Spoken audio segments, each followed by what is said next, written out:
crackdown of free speech with the forced cancellation via his FCC of Jimmy Kimmel's show, it looks like even some conservatives are recognizing, at best, the egregious hypocrisy of the move, and at worst, the astonishingly dangerous and authoritarian precedent that it sets.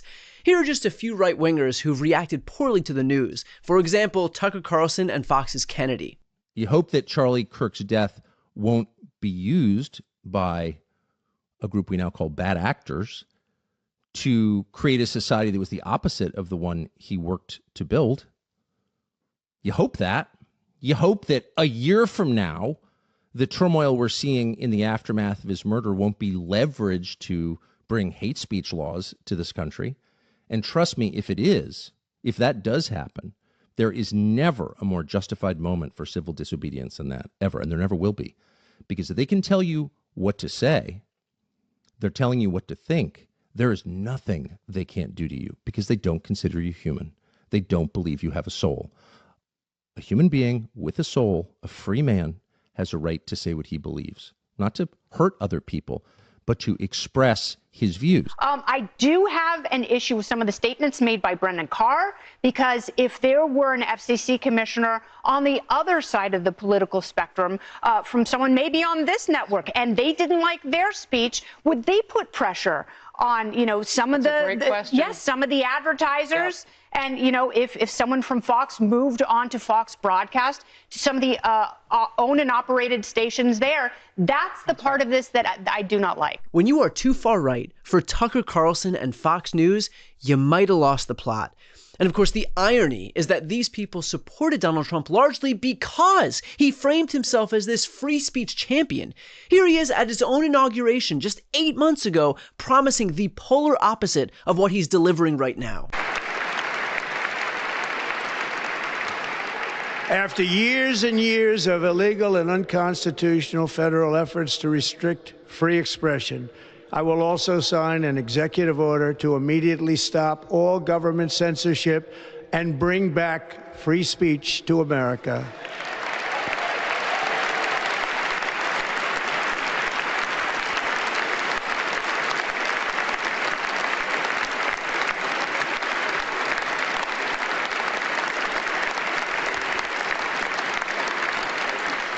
Never again will the immense power of the state be weaponized to persecute political opponents. Something I know something about. We will not allow that to happen. It will not happen again. Under my leadership, we will restore fair, equal, and impartial justice under the constitutional rule of law.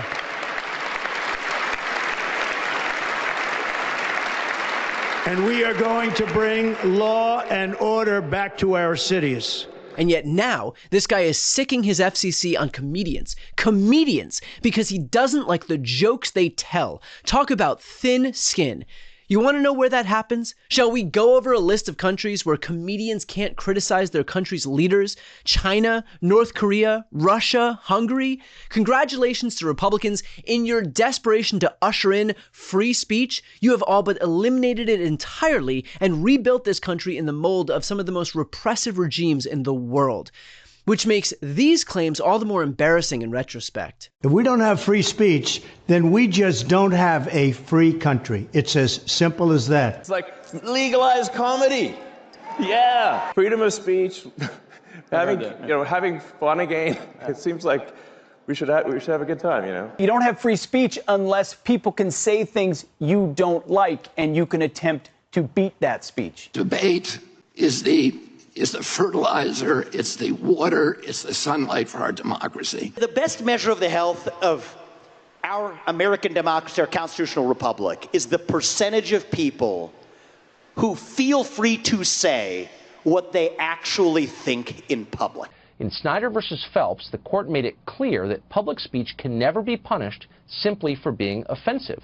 And under Donald Trump's leadership, we may disagree with your views, but we will fight to defend your right to offer it in the public square, agree or disagree. We must protect free speech, and free speech only matters, it's only relevant when it's someone you don't like saying something you don't like, because obviously speech that you like is, that's easy. So either one of two things is happening. Either Trump fooled all of these people, or it was his and their plan all along to bitch about censorship before censoring everybody else. But either way, the losers here are the Americans who were manipulated into believing that Donald Trump would be some free speech champion. He played his base for absolute fools. In very much the same way that he played his base for fools on every other issue, on lowering costs, on protecting earned benefits, on protecting healthcare, on reshoring manufacturing jobs, on lowering the cost of drugs, on protecting the economy, on releasing the Epstein files, on ending foreign wars on day one. Trump played everyone who voted for him for fools.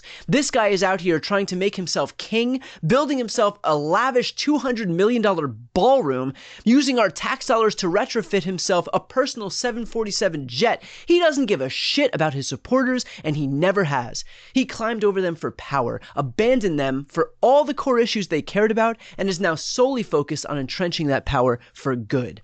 The reality is that we are in a very, very dangerous moment right now. We are watching the fall of democracy in real time. And it doesn't just happen when troops march through the streets, although sadly that is happening as well. It happens with the slow erosion of critical coverage and dissent. We have come to learn that the media entities that were supposed to be in place to protect free speech, to protect the First Amendment, to protect democracy, are in fact willing partners for Trump as he seeks to undermine all of those things.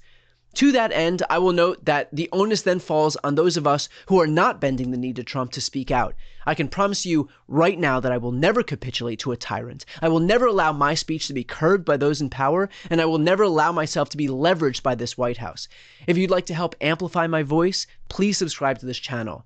And finally, for those who think that Kimmel's cancellation doesn't signal something especially dangerous on the horizon, who think that, he's just a comedian, it doesn't really matter, it's just one show here and there, it doesn't really matter, here's Jon Stewart explaining why that is dead wrong. And there's a lot of talk right now about what's going to happen to comedy. You know, there was the slap. And what does the slap say about comedy? And is comedy going to survive in this new moment? Now, I've got news for you. Comedy survives every moment. And having Bassem here is a really great example of the true threat to comedy.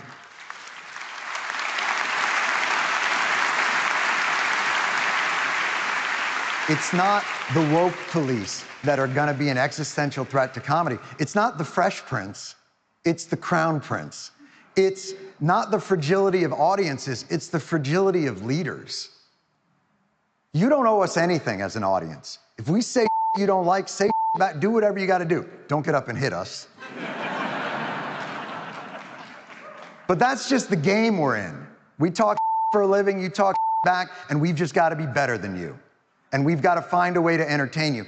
But the threat to comedy doesn't change the world, but it's a bellwether.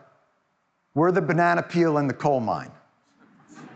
When a society is under threat, comedians are the ones who get sent away first. It's just a reminder to people that democracy is under threat. Authoritarians are the threat to comedy, to art, to music, to thought, to poetry, to progress, to all those things. It's never been, all that is a red herring. It ain't the pronoun police, it's the secret police. It always has been, and it always will be. And this man's decapitated visage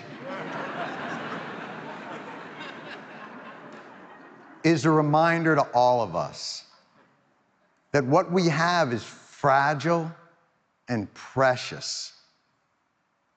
And the way to guard against it isn't to change how audiences think. It's to change how leaders lead. Before you go, if you enjoyed this content and you want to see more and support independent media, please subscribe to this channel. The subscribe button will be right here on the screen. But second, the reality is that we are now in a political environment where this administration can lean on any of the social media platforms to suppress certain voices if they don't like critical coverage. That means my longevity here is in the hands of a few tech billionaires who are already making it clear that they are willing to cater to this administration. To that end, signing up for my newsletter is a way for me to reach you directly if that ever becomes necessary. I'll put the link right here on the screen as well, so please sign up. It's free, but there's also an option to do a paid subscription if you'd like to support me and my team. I really appreciate it. Thanks so much for